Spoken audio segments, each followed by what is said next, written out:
बीना और चंदर आजादपुर मंडी में साफ सफाई और मेहनत मजदूरी करके अपना पेट पालते थे।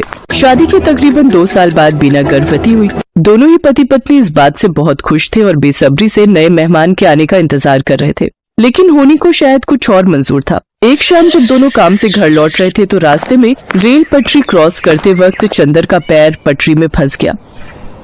अरे अरे ये मेरा पैर, अरे ये क्या हो गया जी? जल्दी जल्दी पैर निकालने की कोशिश कीजिए। कोशिश तो कर रहा हूँ बीना, लेकिन ये निकल ही नहीं रहा। बीना भी उसकी मदद करने की कोशिश करती है, लेकिन उसका पैर बाहर नहीं निकल पाता। तभी उन्हें ट्रेन की आवाज आती है। जल्दी कीजिए जी, ट्रेन आ रही है। बीना, मुझे लगता है कि मेरा जाने का वक्त आ गया है। तुम जाओ यहाँ से और अपना और मेरे बच्चे का ध्यान रखना। मुझे भागे को अपने बच्चे का मुंह देखे बिना ही इस दुनिया से जाना होगा। नहीं, ऐसा मत कहिए जी, मैं आपके बिना कैसे रह पाऊंगी? मैं भी आपके साथ इसी पटरी पर अपनी जान दे दूंगी। नहीं, हमारे बच्चे के लिए तुम्हें जीना होगा बीना। अब जाओ यहाँ से, तुम्हें हमारे होने वाले बच्चे की कसम। जैसे ही बीना पटरी से दूर जाती है तभी ट्रेन आकर विनोद को पल भर में काट देती है। बीना की आंखों के सामने उसके पति की मौत हो जाती है। एक ही पल में उसकी हंसती खेलती दुनिया उजड़ जाती है और वो एक विधवा बन जाती है। चंदर के जाने के बाद बीना बिल्कुल अकेली हो चुकी थी। अब वो अकेली ही मंडी जाती और मेहनत मजदूरी करती और उससे जो कमाई होती उससे अपना पेट भरने लगती है। एक दिन बीना घनश्याम को कुछ प्याज फेंकते हुए देख रही थी। अरे घनश्याम भैया, ये आप क्या कर रहे हैं? कुछ नहीं बहन, जो प्याज खराब हो गए हैं उन्हें अलग करके फेंक रहा हूँ। भैया, अगर आपको कोई प्रॉब्लम ना हो तो जो प्याज आप फेंक रहे हो वो आप मुझे दे दो, वो मुझ गरीब के काम आ जाएंगे। लेकिन बीना बहन, इन आधे सड़े गले प्याजों का आखिर तुम क्या करोगी? वो मैं आपको बाद में बताऊंगी। फिलहाल आप ये खराब प्याज मुझे दे दीजिए। ठीक है बहन, ले जाओ। वैसे भी ये मेरे किसी काम के नहीं। इसके बाद बीना उन खराब प्याजों को एक थैले में भर लेती है और शाम को अपने साथ घर ले आती है और उसमें से थोड़े ठीक प्याजों को अलग करके रख लेती है और जिनकी हालत ज्यादा ही खराब थी उन्हें अपने घर के बाहर बनी क्यारी में बो देती है। अगले दिन सुबह काम पर जाने से पहले बीना साफ छाटे हुए प्याजों को काटकर आटे में मिलाती है और साथ ही नमक, हरी मिर्च और अजवाइन डालकर उस आटे को गूंथ लेती है। खुद नाश्ता करके वो कुछ पराठे घनश्याम के लिए भी पैक करके ले जाती है। ये लो घनश्याम भैया, आपसे जो कल प्याज लेकर गई थी उनसे मैंने प्याज के पराठे बनाए हैं, जरा आप भी चख कर देखो। रोज दाल चावल खाकर आप बोर हो गए होंगे ना? बीना बहन, हम गरीबों के नसीब में तो दाल चावल और सूखी रोटी ही होती है, भला उससे भी क्या नाराज होना।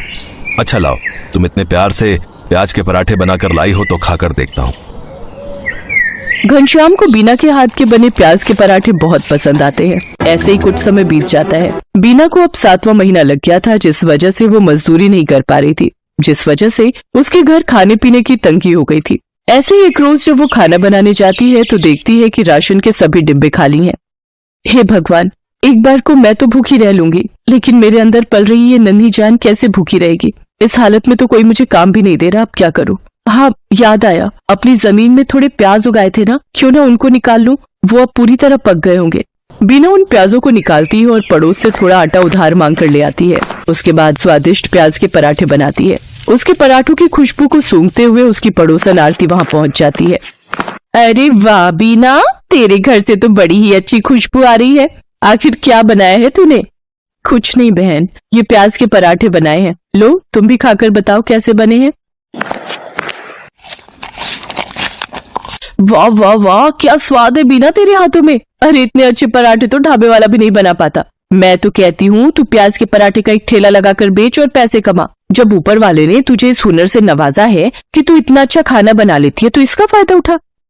उसकी बात बीना को सही लगी और वो मदद के लिए घनश्याम के पास जाती है। घनश्याम के पास एक पुराना ठेला था जिस पर वो गलियों में जाकर प्याज बेचता था, लेकिन जब उसने मंडी में खुद की दुकान ले ली तब से वो ठेला बेकार ही खड़ा रहता था। घनश्याम वो ठेला बीना को देने के लिए तैयार हो जाता है। घनश्याम शाम को अपना पुराना ठेला लेकर बीना के घर पहुँचता है। ये लो बीना बहन, इसकी मरम्मत मैंने करवा दी है, अब तुम इसका इस्तेमाल कर सकती हो। आपका बहुत बहुत शुक्रिया घनश्याम भैया, आपका ये एहसान मैं कभी नहीं भूलूंगी। अगले दिन सुबह जल्दी उठकर बीना सारी तैयारी कर लेती है और मंडी में जाकर अपने प्याज के पराठों का ठेला लगा लेती है।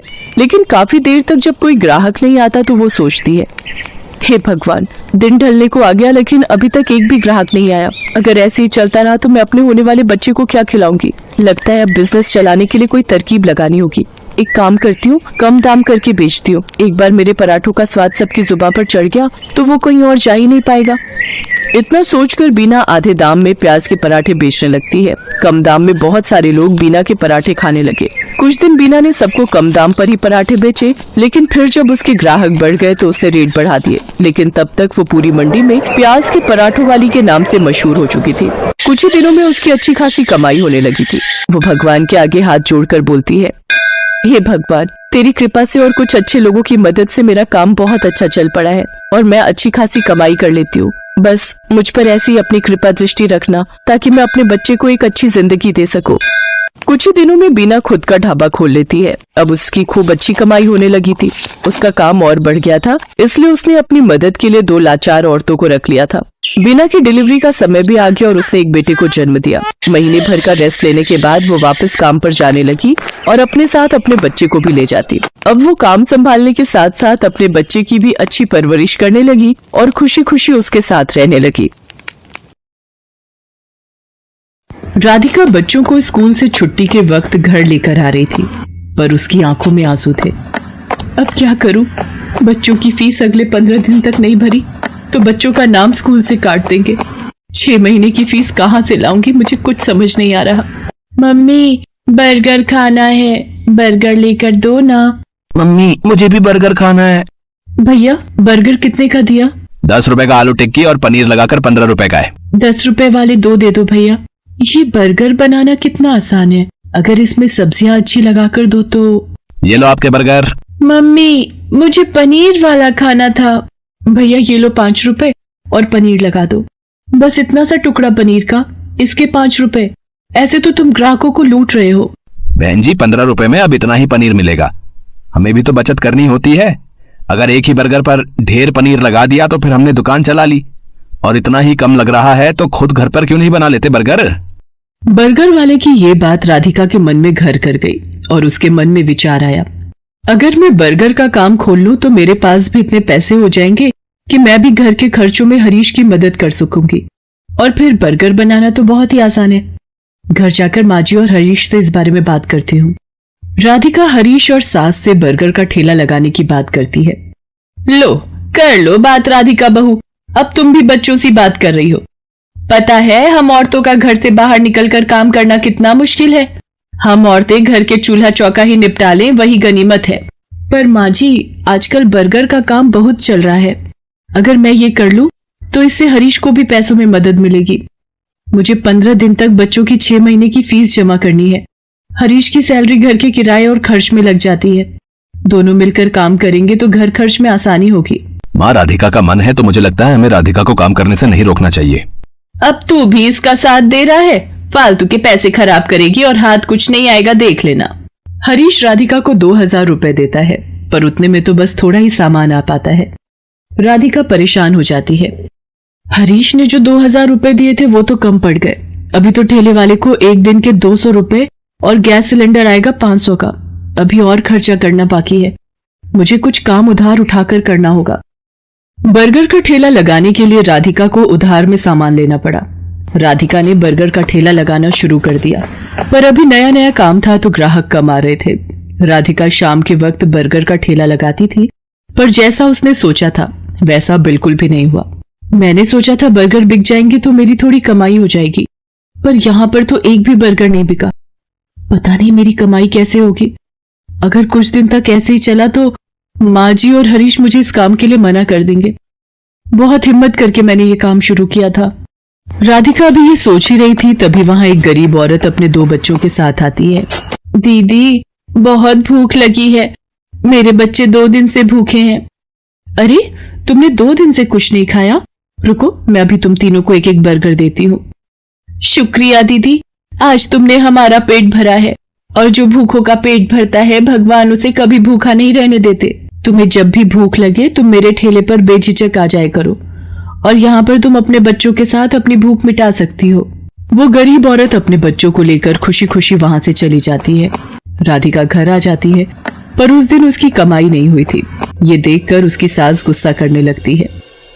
लो, मैंने तो पहले ही मना किया था कि ये चोचले पालने की जरूरत नहीं है। पिछले 3 दिन से मुश्किल से 100 रुपए कमाकर घर आ रही है और सामान लगा लेती है 2 से 3 हजार रुपए का रोजाना का।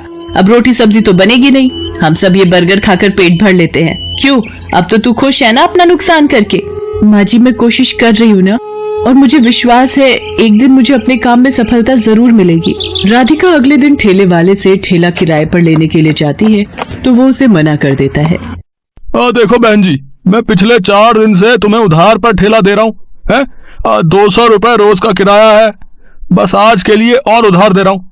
अगर तुमने कल सुबह तक मेरे ठेले के किराए के 1000 रुपए नहीं दिए तो मैं किराए पर तुम्हें ठेला नहीं दूंगा।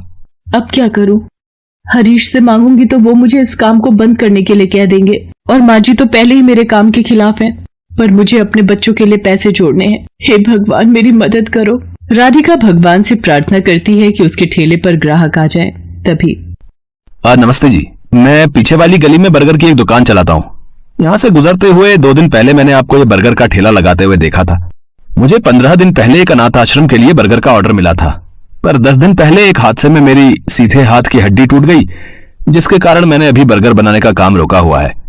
पर मैं ऑर्डर के पैसे ले चुका था, इसलिए मैं वहां मना भी नहीं कर सकता। अगर आप उस ऑर्डर के बर्गर बना सकें तो मेरी बहुत मदद हो जाएगी।